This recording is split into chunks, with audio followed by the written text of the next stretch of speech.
I sense a disturbance in the Force, as if a whole bunch of Star Wars fans came together and screamed in agony.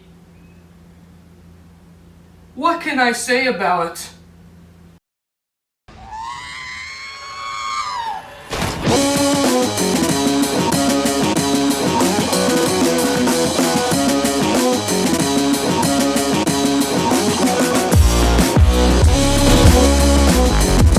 Subscribe to Dylan's Little Hobbies right now.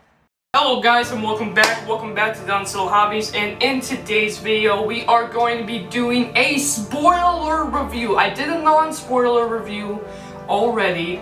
Today I'm doing a spoiler review for the Obi Wan Kenobi series. I want to say this clearly, this is a spoiler review. Click off if you have not seen it. Go ahead and check out my non-spoiler review if you guys want to. And hopefully you guys will go and watch the series. Alright, let's go ahead and get into spoilers. Now, let me tell you, when I first heard that Obi Wan Kenobi was coming out, first it was gonna be a movie. I'm like, oh my god, I want it now. And then we get Han Solo. Yep, that happened.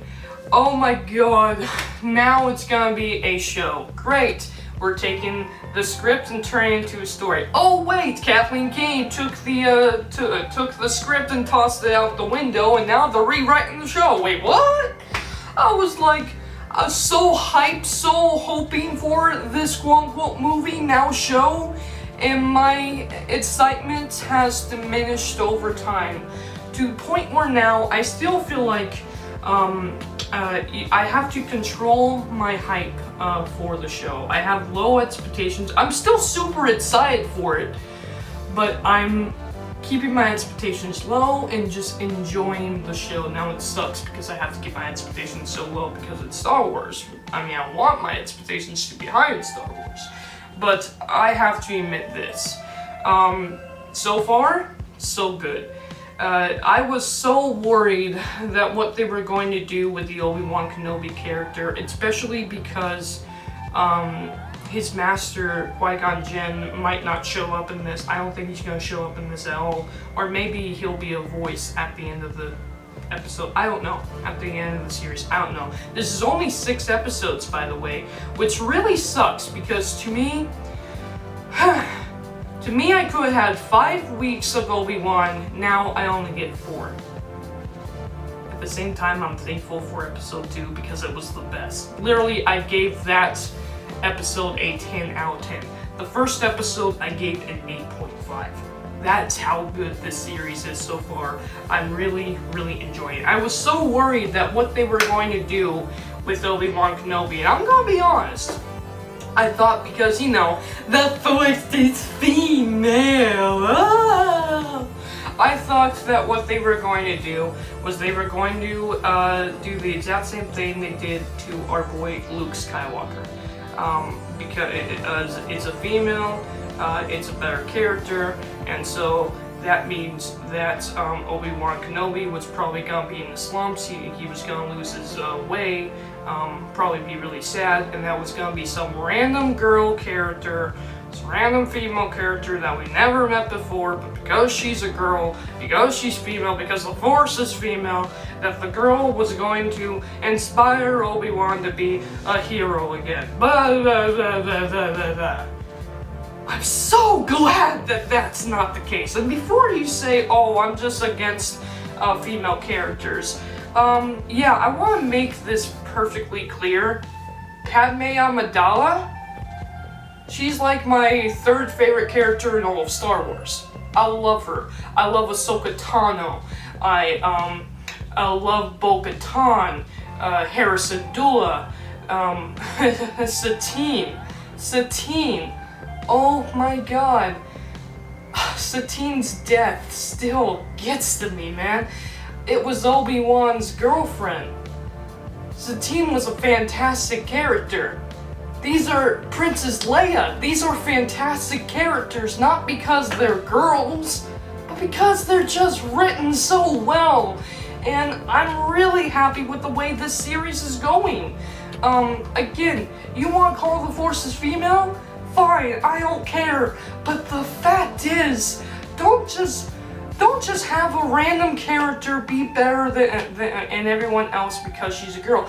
Jyn Erso is one of the best characters in Star Wars. Not because she's a girl, but because she was a fantastic written character from Rogue One. I love Jyn also. I love Rogue One. I can't wait for Cassian Andor. So the fact that Obi Wan Kenobi is getting this type of great storytelling again, I love it. I love what they did. So we meet Obi Wan Kenobi, and you know he's down in the dumps. He is a bit sad, and he's having nightmares as to what happened to Anakin Skywalker. He's working at a meat factory, just getting a little meat for himself and his I'm gonna call it a camel, but I forget what the alien term for the Star Wars camel is. But you know, he has a camel. He lives in a cave. He hasn't moved into a hut yet. He just lives in a cave, and he's watching over Luke. And Luke is the only spark that's giving that guy a little bit of kindness, a little bit of happiness, a little bit of hope, because he is, of course, the new hope, and I really like the fact that they're doing that. But he isn't the only hope in the galaxy. I want to make that clear. So, we got Reva, and you know what? I like Reva. I really do. She's a fantastic character so far. I don't think she's up there with Satine or hell Ahsoka Tano or, my god, my queen Padme Amidala. I don't think she's that far yet. Well, I think by the end of the series we might actually, I might actually really like Reva. I think Reva so far is a really good character. I understand her character. I think it's because we don't know this for sure. We know that she was a Jedi, and during Order 66 she had no one to come and save her. I think she personally blames Obi-Wan. Maybe she looked up to Obi-Wan as a hero, and Obi-Wan, because Obi-Wan was the hero of the Republic during the times of Clone Wars, and maybe she looked up to Obi-Wan, and Obi-Wan never came to save her, so now she is personally going after Obi-Wan, hunting him down, and to give him to Lord Vader, but will be her own revenge sort of thing. Yeah, and then we have, of course, Princess Leia. She hires a couple of bounty hunters, a couple of smugglers.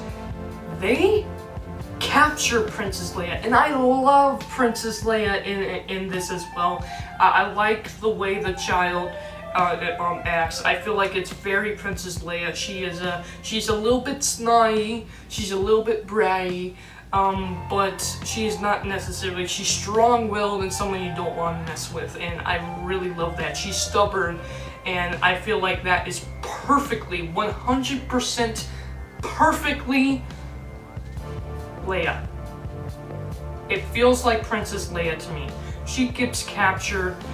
Bail Organa comes to Obi-Wan wanting him to save her. Obi-Wan is like, nope, find somebody else. He's given up. But then Bail Organa goes to him in person and is like, you're her only hope. Now, I know what you guys are gonna say. The whole Princess Leia thing is a little bit unnecessary. I kind of agree. At the same time, I think it does make sense, because now Princess Leia is going to learn the name Obi-Wan. She's going to know that Obi-Wan is probably on Tatooine. She's going to, later on, when she's in danger, when she has the plans, the only person she could trust is the hero that Bail Organa told her about, that she personally met as a child. She's going to go to Obi-Wan as her only hope. Is it totally unnecessary? Yes. Because the fact is, it could have just been a case that Bail Organa told her stories about Obi-Wan Kenobi. I do like the idea that she might have met Obi-Wan Kenobi as a little kid.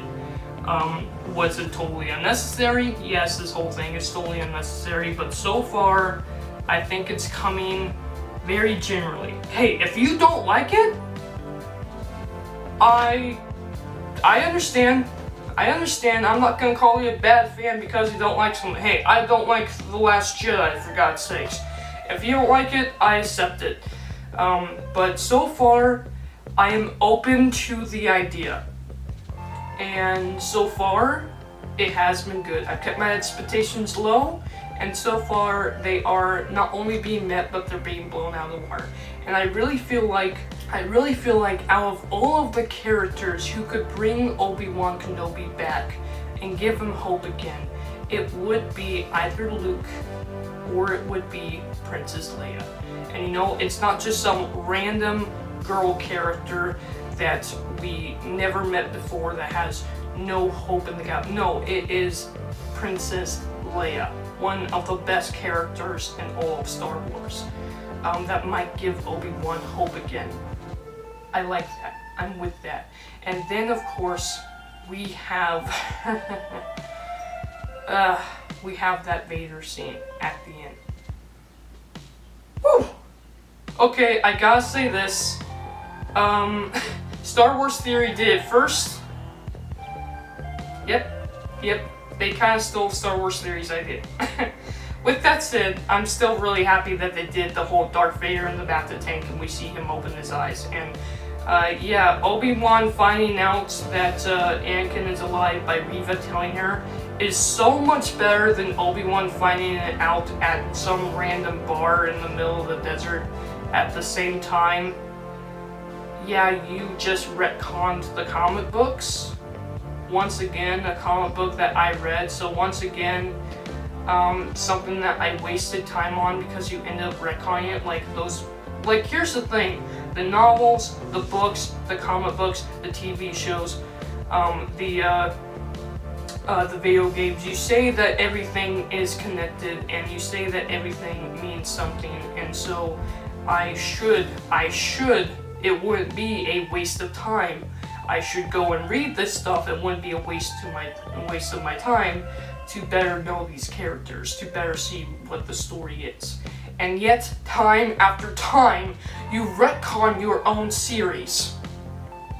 You retcon the books, you retcon the comic books, the video game, you retcon it. So all of that stuff was a waste of my time. It is way better than Obi-Wan just finding out that he's alive at a bar, but you still messed up, you still retconned it. At the same time, I can't let a stupid little nitpick like that determine my enjoyment of a show. I think that this show was a 10 out of 10. Episode 2, 10 out of 10. And episode 1, a 8.5. I really enjoyed Obi-Wan Kenobi. I thought it was fantastic. I really liked the way that they're going with the story. Again, I do find it unnecessary, but I'm open to the idea and I'm enjoying it. I really just want to see more of Ewan McGregor as Obi-Wan Kenobi, and I can't wait until we get some Darth Vader. Let me know down in the comments below, what do you think about the Obi-Wan Kenobi show? Let me know if you hate it, because I'm pretty sure there are many fans out there that hate it. I accept the fact that you might hate it. However, hopefully you do realize that if you just want to hate it for the sake of hating it, then you're actually part of the problem, because the fact is Star Wars needs to become better and you need to give them a chance to become better. And for all of those who might be watching this who have left the fandom and has given up on Star Wars, there is hope. I'll leave you with this statement. Obi-Wan Kenobi, you are my only hope. You are our only hope. And so far, I like it.